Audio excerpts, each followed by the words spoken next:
Hello again, Math 150. We're looking at some more problems dealing with rational functions. Remember, a rational function is a polynomial on the top and a polynomial on the bottom. And we're picking up where we left off. We're talking about domain again. So in this problem, we've got a rational function. And yes, it's still rational, even if there's just a constant on top. That's not a problem for us. So what we want to do is we want to find the domain. That always means for rational functions, setting that denominator equal to 0. So this one's actually pretty straightforward. When we set that equal to 0, we get that x cannot equal 10, and therefore we know the domain has to be between negative infinity and 10, and then again, starting on the other side of 10 to infinity. But the question I want to investigate today is, why is 10 not allowed? In other words, why can't we divide by 0? You've heard me say it over and over again, we can't divide by 0. You probably heard your previous math teacher say it. What's wrong with dividing by 0? And that's really what we want to look at. So we're going to take a peek at that. We're going to ask what happens when we divide by 0. So what I've done is I've created two tables here. Now our function was 1 over x minus 10, and we know that x can't equal 10, but we're still maybe not sure why we can't divide by 0. So what I want to do is I want to sneak up on what would happen as we get values closer and closer to 0. So in other words, I'm going to start in this table over here. I'm going to start with this one. And what happens when I put in 11? Well, if you put 11 in the bottom here, you're going to get 1 over 11 minus 10. 1 over 11 minus 10 is 1 over 1. That's going to equal 1. Okay, so dividing by this, not a big deal. You get 1. What happens now when I go to 1/10? Okay, well, 10 and 1/10, I'll just do this out real quick. 10 and 1/10 minus 10 equals 1/10. But that's in the denominator, okay? So we're really going to have that under 1. So 1 divided by 1/10, that's really saying that's equal to 10, because we have to multiply 1 by the reciprocal of 1/10 to divide these fractions. So now we've got an answer of 10. You're going to start to see a pattern develop here, okay? If I go through now, and I'm just going to kind of work in the same place, if I change this value to 100th, that's going to change to 100. And when I do that, I will get a value of 100, okay? So what's going to happen each time is as I keep dividing, what we're going to see happening is that I am going to get my values going from 1 to 10 to 100. This next value is actually going to end up at 1,000. The next value will be 10,000. The next value will be 100,000. And I think you can see a pattern here, because as I continue to go down, I can always keep putting more zeros here. But as I put more zeros there, what's going to end up happening is I'm going to end up putting more zeros here. So there is no limit to how big this can go. As we get closer and closer and closer to 10, our outputs are getting closer and closer to infinity. So what we're really saying in this case is that when we do 1 divided by 0, or I should say really, really, really small numbers. 1 divided by small numbers, 1 divided by small values goes to big values, okay? And again, just to make that clear, how many times can I put 1/10 into 1? Well, 10. How many times can I put 1/100th into 1?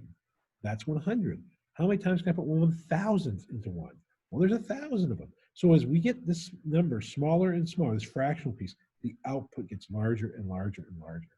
So now, on the other side, because we're getting closer and closer to 10 from numbers bigger than 10, what happens if we do it from numbers smaller than 10? And we look at the same thing. Well, this would be 1 over 9 minus 10, and that ends up being -1. This one would be 1 over 9 and 9/10 minus 10, and that would be 1 over -1/10. Well, that's going to be -10. And you can start to see this exact same kind of pattern starting. This time it's going to be 99/100ths minus 10. That's going to be 1 over -1/100th. That's going to be -100.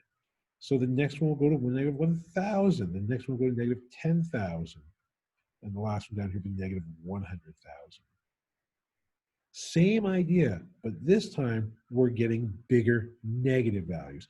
So this idea right here, 1 divided by small values gives us big values, okay? So here's the deal. It's not that we can't divide by 0. It's that if we divide by 0, we get infinite results. One last way to think about this. If you had 24 divided by 6, you'd say the answer is 4. And that's because how many times can I take 6 away from 24 until there's nothing left? Well, if I have 24 and I start taking groups of 6 away, I can do it 4 times and then there will be nothing left. Okay? If I did 24 divided by 12, how many times can I take groups of 12 away until there's nothing left? The answer would be 2. Well, if I do 24 and I try to do divided by 0, how many times can I take 0 away? Well, if you take 0 away, you're always going to have more left. You're going to be able to keep doing it over and over and over and over again. This is going to some kind of infinite answer, okay? Some kind of infinite answer. And when I say infinite, for our purposes, an infinite answer means either positive infinity or negative infinity. It can be either one. Both of them are infinite. So I don't know what the sign is going to be, but the bottom line is this. When you have a number divided by 0, that is going to be infinite. That is going to infinity or negative infinity. Now, I'm going to put an asterisk here on this. There is one exception. We're going to come back to that exception at the end of today's lesson. But for the time being, any number divided by 0 is going to be infinite. And then we'll talk about the exception at the end. So what does this mean? Well, when I go to graph this, here's our graph of our last function. This was the function 1 over x minus 10. And what we're finding out is that, remember, here was 11 and we were getting 1. Here was 10 and 1/10 and we were getting 10. Here was 10 and 1/100 and we're going way up here to 100. What this is forcing our graph to do is shoot in this upward direction, okay? Now, I'll never actually get to 10. It will just get closer and closer and closer. Our other table, when we were doing this table over here, coming from the left side, we were getting bigger and bigger negative values as we plugged in numbers closer and closer to 10. And that forced our graph to go down like this. That's why we're seeing this kind of behavior on this side. This dotted line right here, in case you're not familiar with it, this is called a vertical asymptote.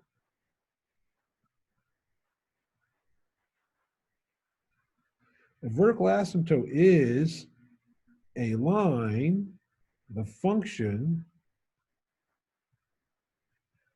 will approach, but never touch. Okay, so it's almost like thinking about this in the following way. It's almost like thinking like there's this giant magnet up at the top of the asymptote, and it's sending out these magnetic waves, and this function is being drawn to that magnet. Okay, it's getting closer and closer and closer to that magnet. Same thing down here on the bottom. Okay, if I put, sorry about that. If I put, let's move this out of the way. If I think of this again as like there being this giant magnet down here, okay, a giant U-shaped magnet, and it's sending out its magnetic waves, it's pulling this function closer and closer and closer to it. But because it has a vertical asymptote, it can never ever touch this value right here, okay? So vertical asymptotes are locations where the functions either go to negative infinity or positive infinity. So that's important to know. F of x will go to negative infinity, which means all the way down, or it will go to positive infinity, which means all the way up. The way you're going to find vertical asymptotes come from a number divided by 0. Find out what makes the number 0. We're talking about vertical asymptotes. Now remember, again, there is one exception to that. I keep stressing that. We're going to see that at the end. But basically, if you get a number divided by 0, you're going to get a vertical asymptote. Let's look at a couple of examples and see if we can find where the vertical asymptotes might lie. So the first step, finding the vertical asymptote. The first step is always find your domain, because the vertical asymptotes are going to come from the domain. So domain on this one means set that denominator equal to 0. This is x squared minus 4x. We're going to solve this by factoring out the x. And we're going to get that x equals 0 and x equals 4 are not part of our domain. So now the next thing we got to do is we got to check, do these values make our denominator equal 0? So we're just going to kind of test it. So I'm going to go back and I'm going to plug in these values. I'm going to plug in, so I'm going to do something plus 2 over something squared minus 4. And I'm going to set this template up not once, but I'm going to set it up twice because I've got to plug in 2 values. So when I do this for my first one, this is when x equals 0. I plug in zeros everywhere. When I calculate this, I get 2 over 0. That's a number over 0. That means we have a vertical asymptote. Now, I've been saying that there's an exception. I'm going to share that with you right now, and then we'll get into more detail. The only time it won't be a vertical asymptote is if that top number is a 0. If you get 0 over 0, crazy things happen. We got to really investigate that a lot more. But as long as it's not a 0, it's going to be a vertical asymptote, which means the result's going to be infinite. We're either going all the way up or going all the way down. So now when I do this for x equals 4, okay, I plug in 4s everywhere. I get 6 on the top, but I get 0 on the bottom. That is a non-zero number over 0. This will also be a vertical asymptote. And if you're asked for the equation of the vertical asymptote, it's the x value. So up here, the vertical asymptote is at x equals 0. And down here, the vertical asymptote is at x equals 4. What that means is if we went to graph this thing, what we're going to find out is at x equals 0, we're going to have a dotted line going like this that our function will get close to but never touch. And we're going to have another one at 4. Now, we haven't done enough work to figure out how this graph is actually going to go. It could go like this if it was going to infinity. It could go like this if it was going to negative infinity. In the inside, it could even have this U shape and use both those asymptotes. Or it could have this upside down U shape and use both those asymptotes. It could also be a shape that uses the asymptote on the bottom on this side and on the top on this side. But just think about the fact that there are magnets at the tops of these and the bottom of these asymptotes, drawing your graph closer and closer. Again, the equations for this one is x equals 0. The equation for this one is x equals 4. We're not asking you guys to make complete graphs. We're just trying to find the vertical asymptotes. So let's look at this next example. Okay. And if we look at this one, we're going to again start off by finding the domain. The domain on this one is found by taking x cubed minus 4x squared minus 12x and making it equal to 0. I'm going to factor this one relatively quickly. I believe this was one of the examples that we actually did in the last session. So it's going to be x minus 6 and x plus 2 all times x. So we have 3 domain issues, 0, 6, and negative 2. Those turn around and become our vertical asymptotes, as long as when we plug in, we don't get 0 over 0. So let's find out. Let's go and plug in. So I'm setting this up to plug in, and I'll get something cubed minus 4 something squared minus 12 times something. This is all going to be plugged into my function. I'm going to use this thing 3 times. So I'm going to duplicate that once here, and I'll duplicate it again down below. And now I'm going to plug in. So the first one I'm going to plug in is zeros everywhere. Well, we know the denominator is already 0. That's how we found it. But the top is negative 5. That means we have a vertical asymptote. I'll abbreviate that VA. When I do the next one, I'm going to plug in 6. Well, the top is going to be 1, and the bottom is going to be 0. That's not 0 over 0, so we have a vertical asymptote there.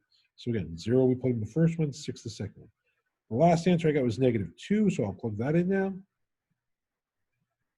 And again, the numerator is negative 7. The denominator we know is 0.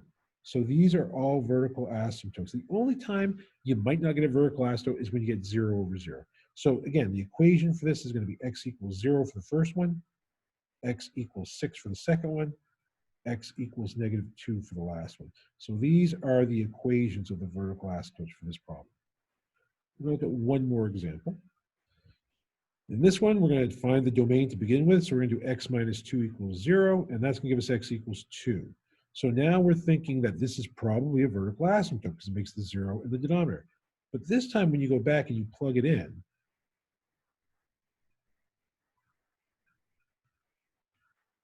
you're actually going to get the 0 on the bottom like we predict, but this time you're also going to get 0 on the top. This is our exception. This will not necessarily be a vertical asymptote. You're going to have to look at it a little more closely. So you're going to go back to the original problem and you're going to ask yourself, is there any factoring I can do? And if you get 0 over 0, the answer is almost always yes. So in this case, we got x plus 2 times x minus 2. It's still over x minus 2. Mathematically speaking, we can cancel these guys. And when we cancel them, we're going to end up getting that this is equal to x plus 2. But there's one problem. The original example does not allow us to use 2.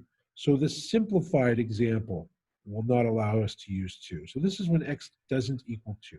Everywhere else will be x plus 2, except for 2. And again, it's because the domain of the original problem has to match the domain of our simplified version. So when we go to look at this graph, kind of an interesting thing happens. When we go to look at this graph is going to look like x plus 2 everywhere. So I'm going to graph negative 2 here. I'm going to graph it like that. It's going to have a positive 2 y-intercept. But here's the problem. At 2, we can't use this function. So what that means is when we go up from here, that value right there can't be there. So I'm going to erase that value. I'm going to take it out right here. So when I go and I do that, that value right there is gone. So what's going to remain in its place? Well, you may be familiar with this from a previous class. It's called a hole. There's a hole that goes there. And 0 over 0, if it can be simplified, okay, it is a hole. This gets simplified to x plus 2, which means when you plug in 2, you're really going to get out a value of 4. So there is a hole at 4 in this case. So because I simplified it, we have a hole, not a vertical asymptote. Okay, so again, if you can take your original expression after getting 0 over 0, simplify that original expression, and remove the domain in that, you're going to have a hole at that point. So again, I found the hole at 4 because it was x equals 2 was the original bad spot, and I plugged in, and that's where the 4 is. Has to keep the same domain as the original, so this is a hole, okay? Not a lot on holes in this section. It's kind of like a bonus thing for you guys. The bottom line is this. This is what I need you to remember, so please remember this. If you have a number not equal to 0 over 0, that is always a vertical asymptote. That's going to be tested. That's going to be on your homework. That's going to be on your quizzes. If you have a number that's equal to 0 over 0, that is going to be a hole if it can be simplified. And it's going to be a vertical asymptote if it can't.